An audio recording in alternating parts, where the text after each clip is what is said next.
ಆ ದಿನ ನನ್ನನ್ನು ಯಾರೂ ಕಣ್ಣೆತ್ತಿಯೂ ನೋಡಲಿಲ್ಲ. ಆ ದಿನವೇ ನನ್ನ ಅಹಂಕಾರ ಪುಡಿಪುಡಿಯಾಗಿ ಹೋಯಿತು. ಹೀಗೆ ನೇರವಾಗಿ ಯಾವುದೋ ಮುಜುಗರವಿಲ್ಲದೆ ಹೇಳಿದ ವ್ಯಕ್ತಿ ಬೇರಾರೂ ಅಲ್ಲ, ಭಾರತೀಯ ಚಿತ್ರರಂಗದ ಸೂಪರ್ ಸ್ಟಾರ್ಗಳಲ್ಲೊಬ್ಬರಾದ ರಜನಿಕಾಂತ್ ಅವರು. ಸಹಜವಾಗಿಯೇ ತಾನೊಬ್ಬ ಸ್ಟಾರ್ ಎಂಬ ಬಿರುದು ರಜನಿಕಾಂತ್ ಅವರಲ್ಲಿ ಇತ್ತಂತೆ. ಆ ಅಹಂಕಾರ ಕೂಡ ದೂರವಾದ ಬಗ್ಗೆ ತಾವೇ ಬಹಿರಂಗಪಡಿಸಿದ್ದಾರೆ. ಸೂಪರ್ ಸ್ಟಾರ್ ರಜನಿಕಾಂತ್ ಅವರ ಜೀವನ ಅಷ್ಟೇನು ಸುಲಭವಾಗಿ ಇದ್ದಿರಲಿಲ್ಲ. ಚಿತ್ರರಂಗಕ್ಕೆ ಬಂದಾಗ ಅವರೂ ಸಹ ಸಹಜವಾದ ಕಷ್ಟ ನಷ್ಟಗಳನ್ನು ಅನುಭವಿಸಿದ್ದಾರೆ. ಕಂಡಕ್ಟರ್ ಆಗಿ ವೃತ್ತಿ ಜೀವನದ ಆರಂಭದಿಂದಲೂ ಕಷ್ಟ ಸುಖವನ್ನು ಅರಿತವರು. ಇದರ ನಡುವೆಯೂ ಸಿನಿಮಾ ಮೇಲಿನ ಪ್ರೀತಿಯಿಂದ ಊರೂರು ಅಲೆಯುತ್ತಾ ಹಗಲಿರುಳು ಕಷ್ಟಪಟ್ಟಿದ್ದನ್ನು ಅವರ ಹತ್ತಿರದವರು ಹೇಳುತ್ತಿರುತ್ತಾರೆ.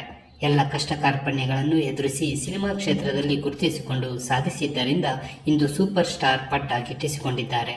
ಹಾಗಾಗಿ ಕೋಟ್ಯಾಂತರ ಜನರು ಅವರನ್ನು ಅಭಿಮಾನದಿಂದ ಕಾಣುತ್ತಾರೆ.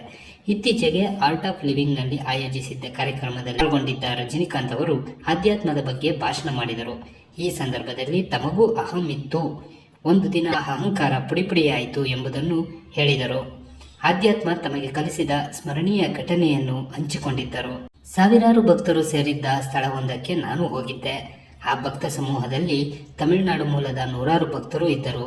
ಅಲ್ಲಿ ನೆರೆದಿದ್ದವರೆಲ್ಲ ನನ್ನ ಬಳಿ ಫೋಟೋ, ಆಟೋಗ್ರಾಫ್ ತೆಗೆದುಕೊಳ್ಳಬಹುದು ಎಂದು ನಾನು ತಿಳಿದುಕೊಂಡಿದ್ದೆ.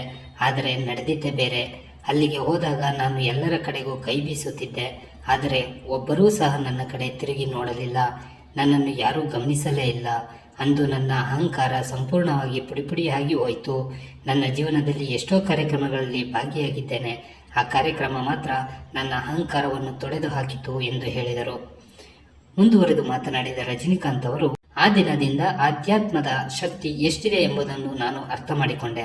ನಾನೊಬ್ಬ ಸೆಲೆಬ್ರಿಟಿ, ಸೂಪರ್ ಸ್ಟಾರ್ ಎಂಬ ಪಟ್ಟ ಬರುತ್ತದೆ ಹೋಗುತ್ತದೆ. ಎಲ್ಲದಕ್ಕೂ ಮಿಗಿಲಾದದ್ದು ಆಧ್ಯಾತ್ಮ ಎಂದು ಹೇಳಿದರು.